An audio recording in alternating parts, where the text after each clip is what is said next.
After the grammar, grammar के बाद we had a lesson in writing, हमारे पास लिखने के लिए अध्याय था।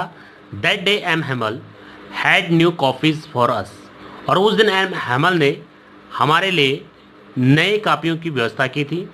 Written in a beautiful round hand, round hand means होता है बिग लेटर्स, और उसमें सुंदर अक्षरों में, बड़े अक्षरों में लिखा हुआ था France Alsace, France Alsace.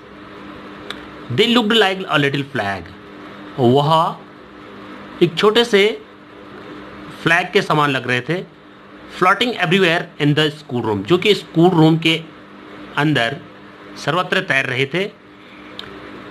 Hung from the rod at the top of our desk, हमारे डेस्क के सबसे ऊपर एक रॉड लगी हुई थी, उस पर ये लटक रहे थे ये flags.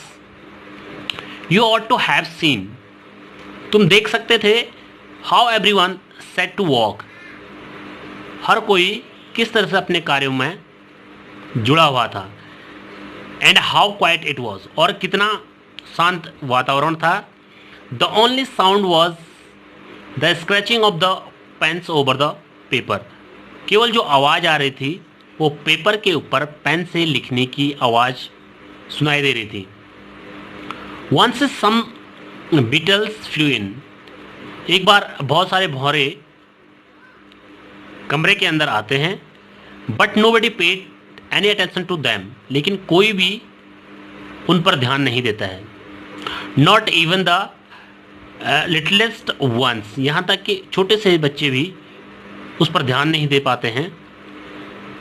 Who work right on tracing their fish hooks, और जो फिश हुक को ढूंढ रहे हैं और ढूंढने का जो कार्य कर रहे हैं।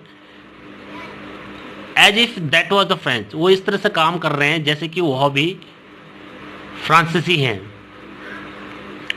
On the roof the pigeons cooed very low, और छत के ऊपर जो कबूतर हैं वो छोटी आवाज़ में गुटरगु कर रहे हैं। And I thought to myself, और मैंने अपने आप में सोचा, will they make them sing in German even the pigeons, क्या वो कबूतरों को जर्मन सिखा रहे हैं, जर्मन में गाना सिखा रहे हैं। मुझे ऐसा लगा। Whenever I looked up from my writing, I saw M. Hamel sitting motionless in his chair and gazing first at one thing. जब भी मैं लिखते लिखते ऊपर की ओर देख रहा था, मैंने देखा एम हेमल अपनी चेयर पर बिना हिले डुले बैठे हुए थे। And gazing first at one things, और टकटकी लगाकर एक चीज़ को देख रहे थे। देन एट अनदर, उसके बाद दूसरी को। एज इफ, मानो ही wanted to fix in his mind, वो अपने दिमाग में सब कुछ फिक्स कर देना चाह रहे थे। Just how everything looked in that little school room, उनके स्कूल में जो उनका छोटा सा कमरा था, वो चीज़ें कैसे, सब कुछ कैसे प्रतीत होती हैं, उसको सेट करना चाहते थे अपने दिमाग में। For 40 years he had been there in the same place, लगभग 40 साल तक वो इसी स्थान पर रहे थे। With his garden outside the window, उनकी खिड़की के बाहर एक गार्डन था उसके साथ। And his class in front of him, एक कक्षा जो उनके सामने रहती थी।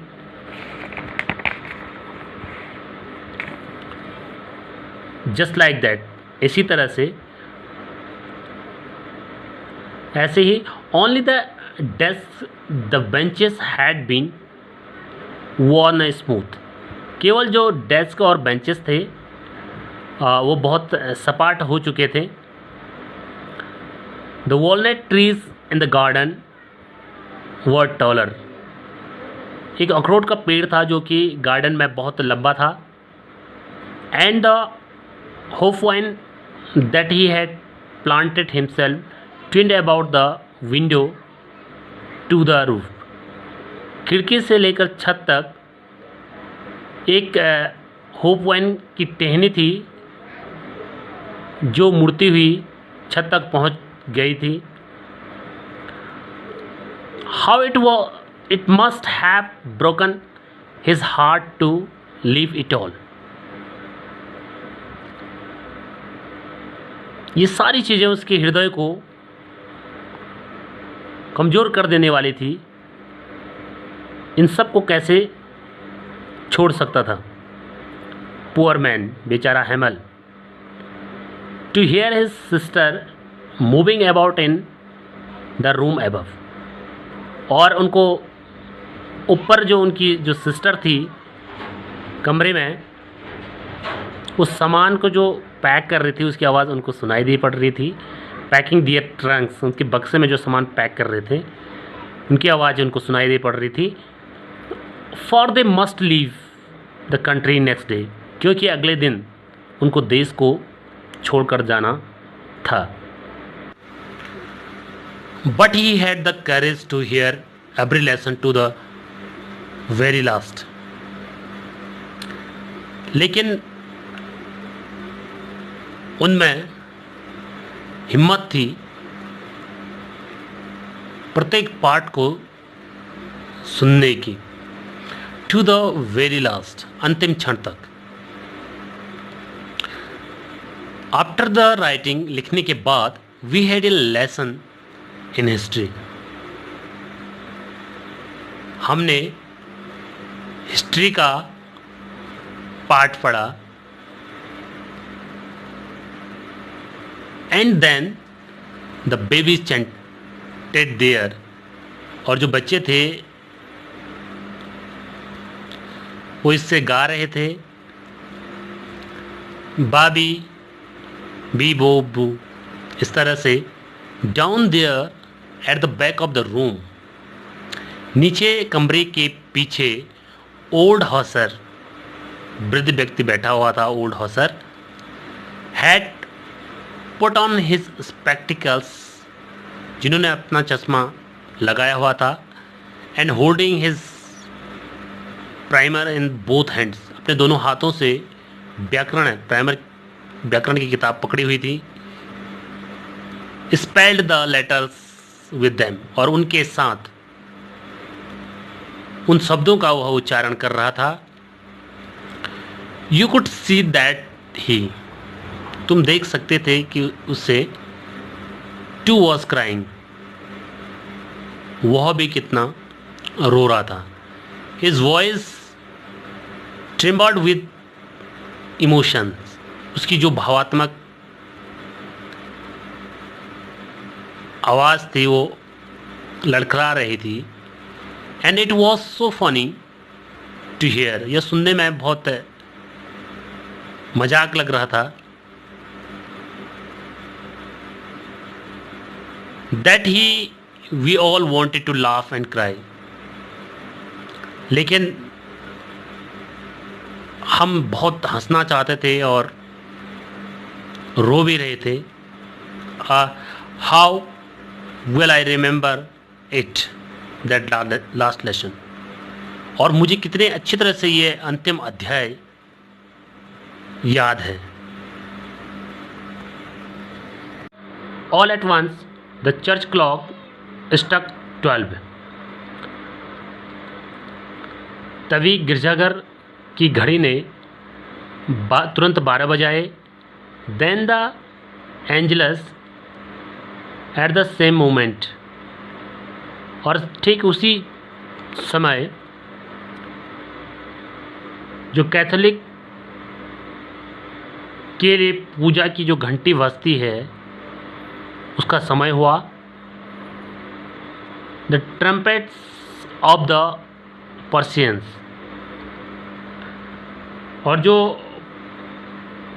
प्रसा के सैनिक थे उनके लिए जो बिगुल बजता है उसका समय भी हुआ। रिटर्निंग फ्रॉम ड्रिल, जो अभ्यास से वापस आ रहे थे, साउंडेड अंडर आवर विंडो, हमारी खिड़की के ठीक नीचे उसकी आवाज़ सुनाई दे रही थी।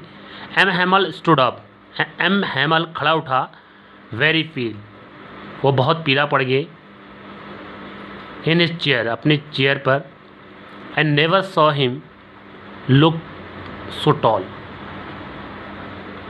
उनका रंग बहुत पीला पड़ गया और मैंने उनको इतना अस्वाभाविक कभी भी नहीं देखा। My friend said he,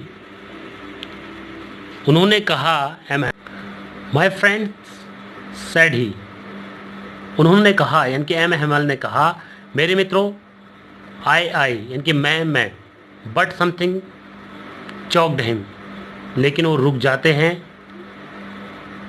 he could not go on, वह अपनी बात को आगे नहीं बढ़ा पाते हैं, लगातार आगे नहीं बढ़ा पाते हैं। Then he turn to the blackboard, उसके बाद वह ब्लैक बोर्ड की ओर मुड़ जाते हैं। टू के पीस ऑफ चॉक, चाक का एक टुकड़ा लेते हैं। And bearing on with all his might, और अपनी पूरी सहन शक्ति के साथ he wrote as large as he could, बड़े अक्षरों में लिखते हैं, उन्होंने लिखा, वाई विल ला फ्रांस, फ्रांस जिंदाबाद। देन ही स्टॉप्ड, उसके बाद वह रुक जाते हैं। And leaned his head against the wall, और दीवार के ठीक विपरीत वो अपने सर को झुकाते हैं। एंड विदाउट ए वर्ड, बिना कुछ शब्द कहे, he made a gesture to us with his hand, वह अपने हाथों के हाव भाव से, संकेत से इशारा करते हैं। स्कूल इज़ डिसमिस, और कहते हैं स्कूल विसर्जन हो चुका है। यू मे गो, अब तुम जा सकते हो। Thank you, please like share and subscribe my YouTube channel. Thank you and thank you very much.